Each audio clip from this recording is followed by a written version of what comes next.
विवाह से पंथा न संतु। संस्कृत वर्णमाला पर संवाद करते हुए बात सामने है कि उसके 288 वर्णों की संगति लगती है ओम की 3 मात्रा उम्मा के साथ। ओम पर एक उपनिषद उपलब्ध है मांडुक्य। तो देखिए 3 मात्राएं हमें क्या कहना चाह रही हैं। तनिक संक्षिप्त, स्वस्थ, सार्थक, सफल संवाद स्थापित किया जाए।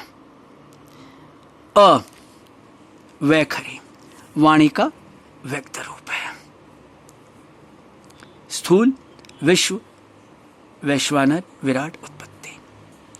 वाक शक्ति, अकारो वै सर्वा वाक, वाणी मात्र में व्याप्त, इतरे आरण्यक।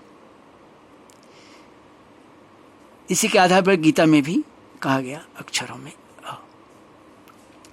अब जिस ओझा जी की पुस्तक का उल्लेख संस्कृत वर्णमाला वाले वीडियो में हुआ है, उसके पृष्ठ संख्या 108 में है कि 9 आत्मकला, these are the phases of nucleus. अब ये स्थूल रूप है। इसी वाणी को, वाक शक्ति को छांदों के उपनिषद में गायत्री भी इसीलिए कहा गया है। उस पर एक अलग से वीडियो है, उसमें 6 तरह की गायत्री का वर्णन है उस उपनिषद में। तो हम देखें अब ऊ के बारे में हमें क्या समझाया जा रहा है। मध्यमा, सूक्ष्म, तेजस, हिरण्यगर्भ, स्थिति। अब स्थिति यानी संभालना, देख रेख, लालन पालन। तो इस विभागाध्यक्ष का नाम रखा गया विष्णु जी का। वहां पर ब्रह्मा जी, यहां पर विष्णु जी आते हैं। मेंटेनेंस, देख रेख, संभालना। सूक्ष्म शब्द का उल्लेख इसीलिए हुआ है, यानी अंदर ही अंदर तैयार होता है संभालने भी, कैसे क्या करना है, कैसे क्या करना है, योजना बनाना, ये सब तमाम बातें इसमें होती है। इसी को ओझा जी ने माना है फेजेस ऑफ न्यूक्लियर हीट और एनर्जी, 18 प्राण कला। अब देखिए म के बारे में क्या कहा जा रहा है। म है पश्यंती, यानी जो पढ़ते वक्त।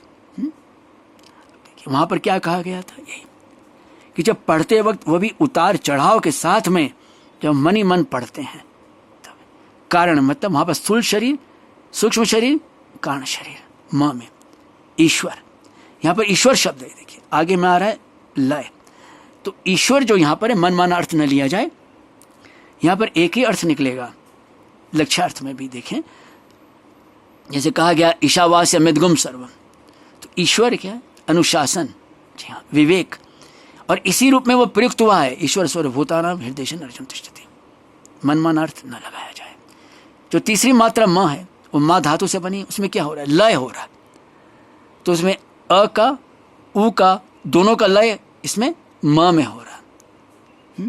तो जानी बात है, एक तरह से देखें तो मां तो उससे बड़ी होगी, तभी उसमें लय हो रहा है। अब ये सही में दिखाए तो तीनों कोई अलग अलग करके नहीं है, तीनों हैं एक ही, मिलके एक हो जाती है, एकाकार हो जाता है। जैसे सृष्टि लय में हमें क्या है पढ़ाया जाता है, और जो समझ में आता है साधना के द्वारा लय में साम्य अवस्था जिसे हम कहते हैं, तो वहां पर तो कोई अलग से कोई है ही नहीं, छोटा बड़ा कुछ है ना। इसे का क्या कहा गया, 9 पशु कला, जैसे फेजेस ऑफ वॉक और electronic shells. And this can be experience. इसका अनुभव कैसे होता है, वाइल रीडिंग। कुछ भी हम पढ़ते हैं तो इस वाणी का, इस पश्यंती वाणी का हमें अनुभव होता है। तो आइए फिर देर किस बात की है।